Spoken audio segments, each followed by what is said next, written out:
Vice-Chancellor, Dean, faculty, families and friends, but most importantly, graduates. Good afternoon.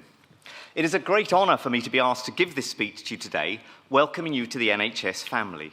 Obviously, I want to start by congratulating you and thanking your families and friends, many of whom are sitting here proudly cheering for you today, for supporting you over the past 5 years. You should all be rightly proud of your achievements, and it's a privilege for me to share this day with you. But, and I don't mean to put a dampener on these rightful celebrations, this is just the start of your exciting journey. If your medical career was a Tolkien novel, we've only just finished the long rambling introduction. You are still within the safety of the Shire. The actual adventure is about to begin. Fans of Lord of the Rings will realise that in making this analogy, I am at risk of implying you are all medical hobbits. But I am certainly not belittling you. The hobbits are, after all, the most noble of creatures. My point is that although your whole focus for the last 5 years has been on achieving graduation from medical school, it is now time to look up at a new horizon, that of a respected, trusted and valued doctor within the NHS team. Medical students, and in fact all healthcare professional students, are unique in the undergraduate community. For the majority of students, a university degree is about personal growth, about developing knowledge and skills that make you as an individual a better person. But for us as medics, the individual is less important. The most important person in your training is not you, but that first patient you walk up to on Wednesday, August the 5th, and to whom you utter those immortal words, "Good morning, I am the doctor looking after you today." So where do I start? Being asked to give this address is a little intimidating. How do I represent the second largest non-military employer in the world? And for those of you that enjoy a pub quiz, the largest is Walmart, only just behind the armies of India, the USA and China. The NHS has 2.1 million employees, of which you are joining 188,000 doctors across primary care, community and hospital medicine.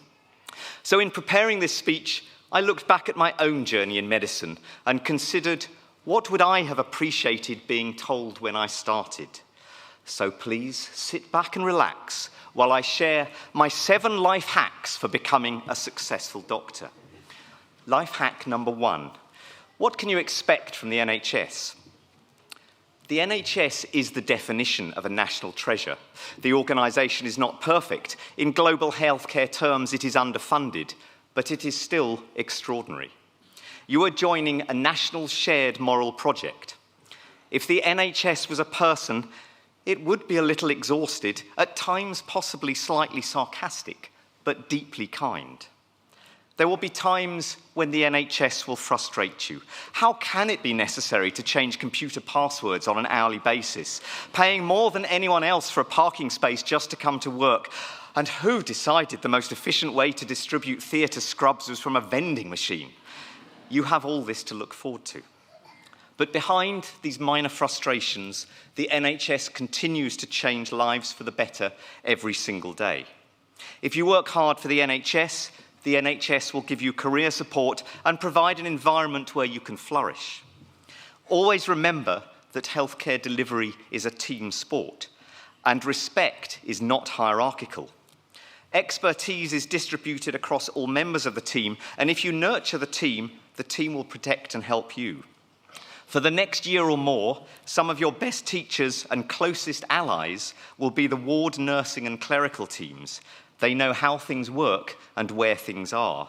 Use and respect their expertise. As a house officer, I got more assistance from ward teams by being approachable and volunteering to make numerous cups of tea for everyone in the middle of the night than from any demonstration of medical knowledge. Number 2, you are not supposed to know everything. Walking onto the ward on the morning of August the 5th will feel intimidating, and your anxiety will be quite normal. You can no longer hide behind the badge of just being a medical student, and you will be expected to deliver that clinical knowledge, the procedural skills and professional behaviours that up and now have been more academic than practically applied. But remember, you are not supposed to know everything. Medical school rewards knowledge. Real medicine rewards judgment, teamwork, and humility. We all have moments where we suffer imposter syndrome. Just last week, I was asked to manage a patient with life-threatening hemorrhage from a traumatic vascular abnormality in her uterus, a condition I have rarely seen before. I had a plan, but if my procedure didn't work, I would have precipitated an emergency hysterectomy in a young woman of 24 yet to have children. The operation went well, but I never completely lost those feelings of self-doubt. Feeling out of your depth is not a failure. It is a sign you are learning and growing in experience. The most dangerous doctor is not the one who asks questions, but the one who doesn't. Remember, saying to a patient, "I don't know, but I'll find out," is not a weakness, but a professional strength. Unless, of course, they ask you what your stethoscope is for. You will often see consultants looking at a drug chart like it is a cryptic crossword, and you all know the definition of a double-blind trial. 2 radiologists looking at an ECG. I should know. If some days you feel like you're winging it, congratulations, you are exactly where you should be. Rather than worrying about gaps in knowledge, always reflect that patients will remember how you made them feel. We all know that patient recall of an exact diagnosis or complex treatment plan is often minimal. What they will remember is kindness, clarity, and being heard. Small acts matter.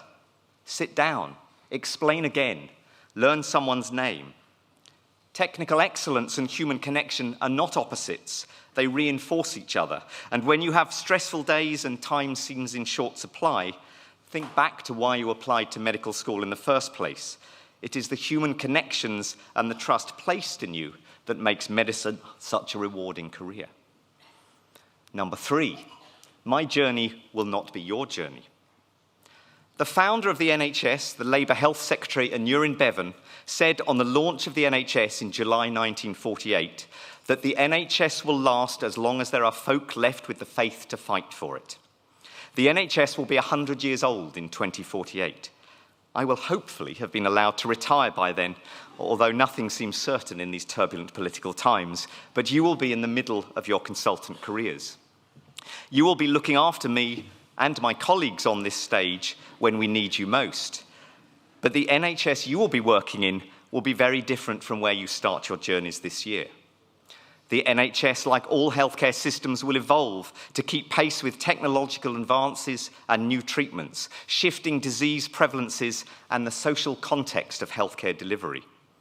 Remember, as you look up at this esteemed collection of academics and physicians, well, mostly, it is you who are the healthcare leaders of tomorrow. Don't shy away from that challenge of leadership. It is you who will be addressing the need for sustainable and environmentally responsible healthcare in the age of a climate emergency, reducing emissions and waste while maintaining high-quality patient care, often within limited budgets and existing infrastructure constraints, will become an ever greater challenge. It is you who will be grappling with the introduction of AI into healthcare in a way that can certainly bring benefits, but only if properly regulated and evidenced. How will you ensure patient data privacy and maintain accuracy and fairness of AI-driven decisions? AI will help, but remember your judgment is key, and it is your direct and personal communication with patients that they will remember you for. It is you who will have to deal with the impact of an aging population and multimorbidity medicine with a static or even reducing working age population to provide the resources, meaning patient-centered models of care will need to be ever more efficient. You will need to explore new methods of working, deal with technologies we haven't even dreamed of yet, undoubtedly deal with competing commercial interests in healthcare, but make Nye Bevan proud, have the faith to fight for the NHS. Number 4, your career path will not look like the one you currently imagine. Careers pivot, pause, change direction completely for a multitude of reasons, and there is no correct way of becoming a successful doctor. I didn't see myself undertaking research with zoologists, scanning Olympic athletes, or helping produce a TV documentary. And 30 years ago, when I was sitting where you are now, I certainly didn't see myself standing in front of you, flexing this gown, and passing on my words of wisdom from a Parisian academia. I've been told my fit is low-key fine. You will have opportunities. Thank you. You realise no one behind me understood a word I said just then. You will have opportunities to embrace education, research, or management. You may choose to go less than full-time or take a break from medicine for family reasons or because you always dreamed of being a musician or actor. I still haven't given up on this dream. A limitation of medical school is that there are clinical specialities that you, as yet, have had little or no exposure to. Some of you will already be passionate about a particular career path, and that is great. But for those that are undecided, enter your foundation jobs with an open and curious mind. Look beyond your current role to other specialties you encounter and be brave in your exploration. Use your taster weeks wisely to explore new options. Give yourself permission to change your mind and never fall into the trap of comparing your career path with others. They are all personal journeys. Just have the courage to explore. And I want to use the concept of courage to take a slight detour in this speech, as part of my role today is to acknowledge the award of an honorary degree to someone who cannot be with us. In 2022, I was asked if I wanted to take part in a TV documentary with the anatomy team, looking at the live dissection of a body donor who had left their body to medical science. It was at this first production meeting that I discovered the courage of Toni Cruz, a young mother who tragically died of a rare lacrimal gland cancer at the age of 30. She wanted other people to learn about the journey of cancer and made the brave decision to allow dissection of her body so that the public might learn about the role of anatomy in medical education. And many of you will have seen the resulting Channel 4 documentary, My Dead Body. I never met Toni in life, but came to respect her courage, tenacity, and sacrifice. And it is for this that I am delighted to announce that she has been awarded a posthumous degree of Doctor of Science from the University of Sussex for her contribution to medical education.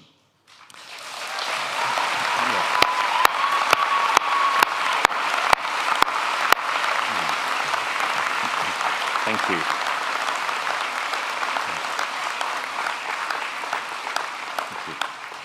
Her parents will receive the actual degree at the Sussex graduation ceremony later this month, but as many of you are involved, it is appropriate to include it in the BSMS graduation ceremony today. Number 5, you will make mistakes. It is what you do next that matters. Everyone in this room will make a clinical error of judgment at some point. Most will be minor and inconsequential, but don't laugh them off. Reflect and learn from them. Occasionally, the mistake will have greater clinical implications. Every clinician on this stage understands the process of managing a patient complaint, how to respond to a datix incident, and at the most serious end of the scale, the role of a coroner's inquest. It is human nature to look for an excuse, to blame tiredness, a busy shift, a poor handover, a poor history from the patient, an equivocal blood test result. But stop. A good doctor doesn't search for blame. They take it on the chin and explore what went wrong. Reflect, apologize, learn from the mistake, and change. And always remember that when you do make a mistake, you are not alone. Reach out for support from colleagues and the hospital. We have all been there. Number 6, pass it on. At BSMS, we are rightly proud of our place as leaders in the field of widening participation in medical education. We are realising our aim of 30% of our intake from a WP background, but I am very aware that we must not be complacent, and there is much work still to do to achieve proper equality and diversity within our medical workforce. Many of you graduating today may consider yourselves from a WP background, and it is to you I set a challenge. It is now your job to pass it on. For social mobility to be truly meaningful, those that have faced adversity and succeeded must take responsibility for giving equal opportunities to those that come behind them. And for all of you, one day sooner than you think, someone will look to you for guidance, knowledge, or reassurance. You will seamlessly move, often without consciously realizing, from the student to the teacher. Embrace this ability to pass on knowledge and skills to the next generation. As Darth Vader says to Obi-Wan Kenobi in A New Hope, "The circle is now complete. When I left you, I was but the learner. Now I am the master." Now, I hope in embracing education, you will not all turn to the dark side, but I suppose we do still need some orthopedic surgeons. Teaching in medicine should not be considered an extra. It is part of our DNA as a profession, the apprenticeship style of learning. And most importantly, when you become a teacher, remember how it felt to be the student. Always teach with respect and patience. There is no such thing as a stupid question, and we all gain knowledge at different rates and in different ways. Finally, number 7, look after yourself. If you'll allow me to misquote the first movie with recorded sound, The Jazz Singer from 1927, if you thought you were tired on medical student placements, you ain't seen nothing yet. You will have days that push your boundaries of resilience beyond anything you have so far encountered. But importantly, if you engage, you will learn more about emergency medicine and treating sick patients at 3 a.m. than you will ever gain in a lecture theatre. To a certain extent, you will be judged by your ability and willingness to go the extra mile.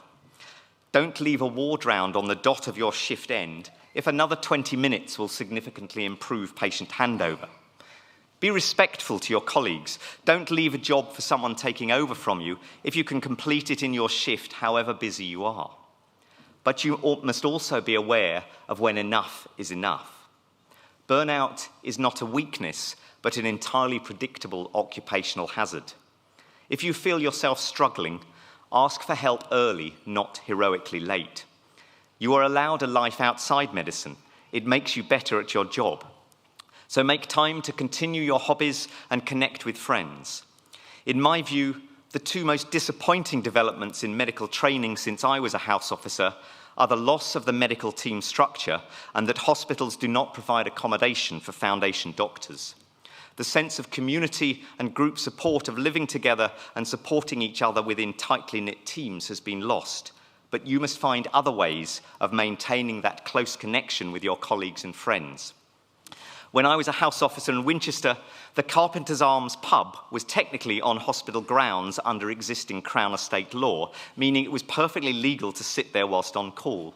And on most Friday nights, the 3 tables closest to the back door were occupied by the crash team, the obstetric emergency team, and the orthopedic team, all drinking Diet Cokes, of course, with the off-duty house officers and SHOs taking up most of the other tables, possibly not drinking Diet Cokes.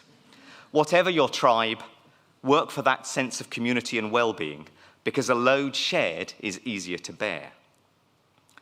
Those are my 7 lessons for a successful introduction to NHS life. The sermon is over.